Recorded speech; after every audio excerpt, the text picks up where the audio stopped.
ஒரு நாடு செய்தவன் நான். என்னை விட பெரிய பிரச்சனைகளை சந்தித்தவர்கள் நீங்க யாருமே இல்லை. ஒரு குரு சீடனுக்கு நீச்சல் கத்து கொடுத்துருந்தார். அவன் திடீர்னு சீடன் ஐயோ ஐயோ முழுகிறேன் முழுகிறேன் முழுகிறேன், குருவே என்ன காப்பாத்துங்க, குருவே என்ன காப்பாத்துங்க. குரு ரொம்ப கூலா டென்ஷன் சீடன் ஐயோ குருவே உங்க தத்துவத்தெல்லாம் அப்புறம் கத்து கொடுங்க, உங்க ஞானத்தெல்லாம் அப்புறம் கத்து கொடுங்க, முதல்ல என்ன தண்ணியில இருந்து வெளியில இழுத்து விடுங்க குருவே குருவே குருவே. அவர் கூலா டென்ஷன் அப்படின்னா இவன் ஐயோ குருவே காப்பாத்துங்க. அவருக்கு ரொம்ப வேகமா பலாருன்னு ஒண்ணு கண்ணத்துல போட்டாரான். போட்டு பக்கத்துல கோலத்துக்கு மண்டை மேலேயே போட்டார். அவன் பயந்து போய் ஏஞ்சிட்டான். எந்திரிச்சு தான் தெரியுது மொத்தமே முட்டிக்கால் தனி தான் இருக்கு. நன்றாக புரிந்து கொள்ளுங்கள், ஒரு நாடு செய்தவன் நான். பிராக்டிகலா தான் சொல்லுவேன்.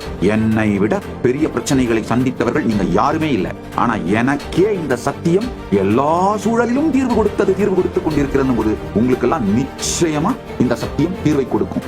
எனக்கே தண்ணி முட்டிக்கால் தான் இருந்தது, உங்களுக்கு கணுக்கால தாண்டையா ஏன் சொல்லுங்க.